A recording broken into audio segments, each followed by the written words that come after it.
Las únicas personas que no tienen problemas son las que están en el cementerio. Lo que distingue el fracaso del éxito no son las cosas que nos pasan. La diferencia estriba en cómo percibimos lo que pasa. Vale, eso es todo, yo creo. Okay, so a thing I really like to do is when I wake up, read. Okay, so read books, get the brain going, right? Because I feel like I start the day with some positive information, you know, some positive reinforcement to actually attack. And yeah, it's something I've done for quite a while. But there's a caveat now, which is, as you may have seen in the clip, I'm reading books in Spanish. ¿Qué?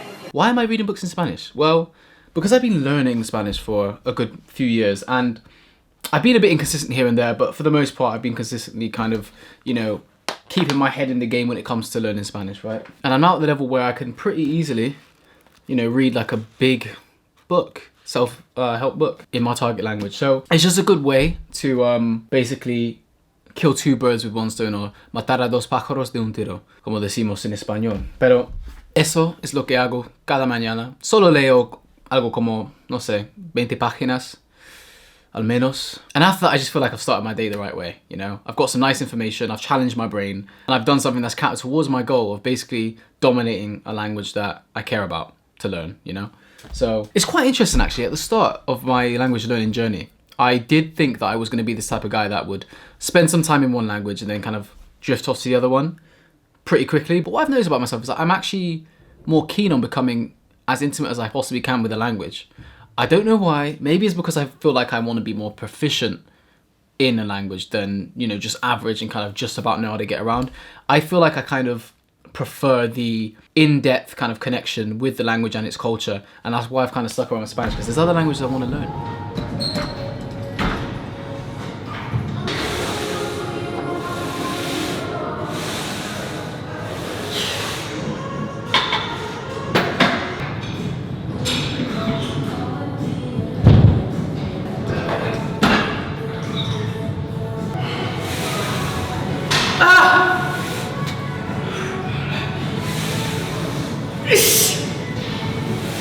Boy, fuck.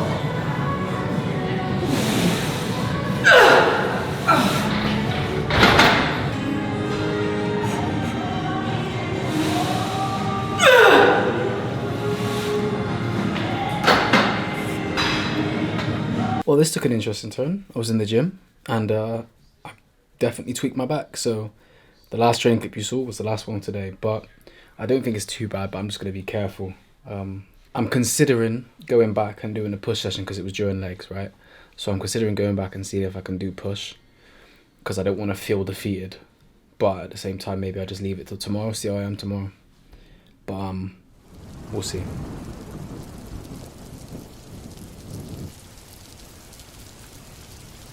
So obviously, it's far from ideal that I've just gone and hurt myself in the gym. Especially on the 1st of January, isn't that funny? But you know what is actually even funnier? The fact that I was reading something that completely relates to what just happened. Which is to say, the only people that don't have problems are those in the cemetery.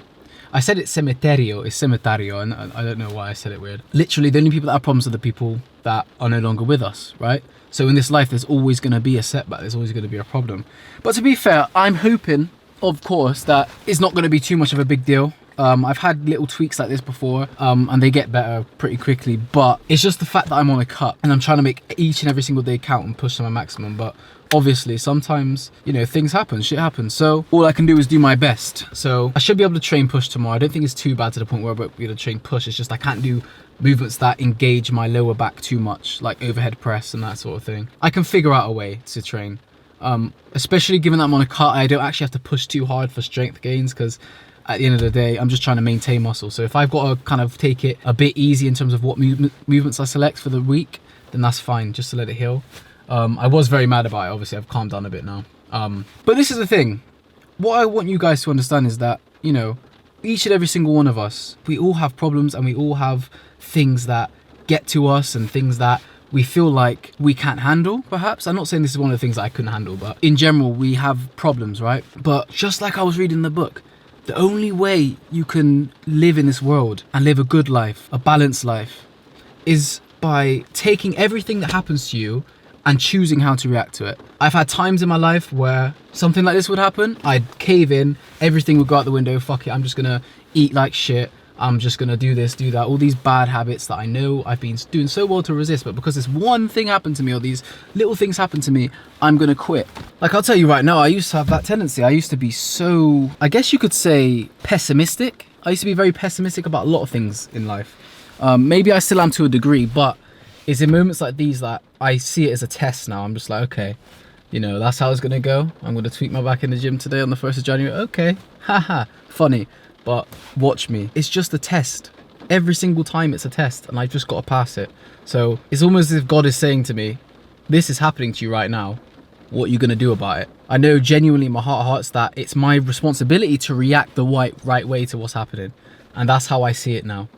And I think that comes with age. When you see just how much can happen to you in life, you start to kind of desensitize a little bit, but not just desensitize, but you just become mature in your outlook on things, and you know that the world doesn't revolve around you and shit happens, and that's basically it. So, but the positive for today in regards to my cut and my training, etc., is that I am 10 pounds down from last week. And obviously, basically I was in a plateau, and I was a bit kind of like, oh man, am I even at a deficit right now? Is this even am I even doing it right? You know, am I cutting right at the moment? You know, I was a bit confused because I was training hard for about a month. I didn't see the weight move at all. I'm telling you, the scale did not move. I was so close to going to a refeed and basically giving myself an out and trying to kind of like, you know, act like the process isn't going to work. But I stuck to my guns and I stayed the course, and I didn't basically cop out. Literally since, I want to say, Wednesday, I've dropped like a pound or two every single day. And I know it's not literally fat that I'm losing every single day, but I think my body's just catching up in regards to weight and the water weight and all that kind of stuff. And yeah, I am looking better. I am feeling better. I'm lighter, obviously. And yeah, I'm smashing this cut. So my goal was 160 pounds for the cut, but now I'm looking at it thinking, okay, I'm 166 pounds now. I think I could probably lose another 10, and I'll probably be in really, really, really good shape by then. So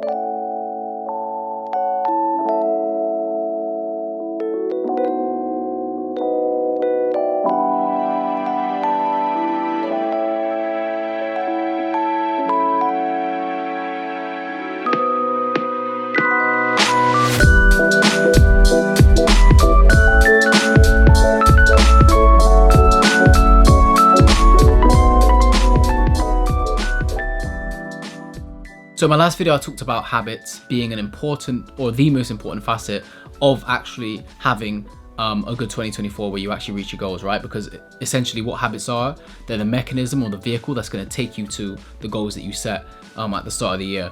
You don't get there without maintaining habits that are directly correlated with the goal that you've set, okay? But I just want to talk a little bit about what those habits could be, right? So if you're watching this now and you're thinking to yourself, I want to achieve X in my life, but I don't know what habits I need to actually make it happen, I'm going to suggest some, because I think some are just non-negotiables that in my opinion, every human basically should be implementing. So the first habit I would suggest personally, right, is obviously to go to bed early and wake up early.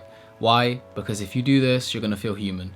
It's very easy to feel like you're outside of society and you're an outcast these days, even though you might not be, right? So it's very easy to kind of go to bed at a time where everybody else is sleeping. That's gonna make you feel like an outcast. And waking up at a time where everybody else is already up. That's gonna make you feel like an outcast. And obviously you're just doing things in a schedule that's just not really natural. It's not about necessarily what other people are doing, but you yourself know that it's not really optimal for a human being to be going to bed at like 4 a.m. and waking up at 2, 3, you know, when the sun's already gone, you don't see any sun, especially it being winter now. That's genuinely a thing, right? That's the first thing. Try and get to bed on time. And it could be anywhere between, you know, 8 p.m. to even 1 p.m. because then at 1 p.m. you can still have your 7 hours of sleep and get up at 8 sort of thing. But anywhere between there, I think if you go beyond 1 a.m. If you go beyond 1 a.m., I think that's when it starts to get into scary territory. So another habit, exercise and stretching, right? I put these two together because people get the exercise in, right? A lot of people will have the willpower to get into the gym, etc., train, blah, blah, blah, but they won't do the stretching, okay? A lot of people don't stretch. And I will tell you now, you will have, I know it's ironic because I just got injured today, but you will have so many more injuries and so many more problems and discomforts in your day-to-day life if your body is not flexible. So you don't have to be some next level gymnast, level flexibility, but you just need to make sure you're stretching a few times a week, because I'm telling you now, you'll start feeling pains in your body that you don't understand why they're there. And these sorts of pains can make you feel as though you can't work out, right? And they stop you from doing the things you want to do. And if it gets really bad, basic things, basic movements will start to feel difficult, right? And that's not how it's supposed to be. Your body's supposed to be nice and nimble. And obviously in this day and age where we're all just sat down, all that kind of thing, a lot of the time, and not really that active, it's very easy for us to, tighten up. And I'm somebody that's been very tight, for a long time because I neglected stretching. But ever since I started stretching, 100% I felt healthier, I've just felt more able since I've been stretching, right? In the gym, outside the gym, just in terms of my movements, I felt a bit looser. I still got a long way to go though. I need to become way more flexible, but it's something that people neglect. But yeah, exercise and stretch. Exercising is important, obviously. I'm not going to harp on about it because already. You know that you should be exercising, so what's there to say, right? But I'm going to be even more specific. Okay, I said this in my last video as well, but your priority should be to be in shape. Point blank period. If you're a human being, which you are, unless you're an alien, and I think even for the aliens, shout out aliens, your priority should be to actually be a human that is in shape. And what does being in shape do for you? I'll make it as succinct as possible. You respect yourself. And if you respect yourself, you are capable of attempting, not even accomplishing, but attempting so many more things in life. You feel like participating in certain challenges because you know that you're not ashamed about how you look and feel physically, and mentally. Okay, so here's another habit for you. It's not really a habit actually, it's more of an abstinence. But the act, I suppose, of being abstinent is a habit if it's a daily thing, right? Because it is a daily thing in this day and age, and that's sugar. Cut sugar out as soon as possible, because I'm telling you now, your energy levels, bro, if you're having caffeine and sugar, I said this in my last video again, I am reiterating this stuff because it's important. If you're having sugar every single day, guess what? You're going to be crashing every single day in terms of your energy levels because the insulin spikes and right? It's not worth it. It's genuinely not worth it. The taste of this food is a simulation. It's a lie from the devil, right? You put this food into your mouth, yeah, it tastes nice, yeah, but guess what? It isn't nice, because guess what? Your body suffers for it. I get it. It's going to be hard for most people, that are watching this to actually even consider quitting sugar entirely, but just be mindful of it. Start by being mindful of it, You're not just going to go from 0 to 100 unless you're, I feel like you have to have some momentum in your life to actually make these big changes, right? So if you haven't got that, just be mindful of what you're consuming first. And then slowly, I think you'll start to realize, damn, what am I doing here? It's not worth it. If you pair this up with actually doing productive things, going to the gym, working hard on your business, working hard in your job, etc., just trying to be the best version of yourself, you're just going to naturally want to eradicate the things that are holding you back. So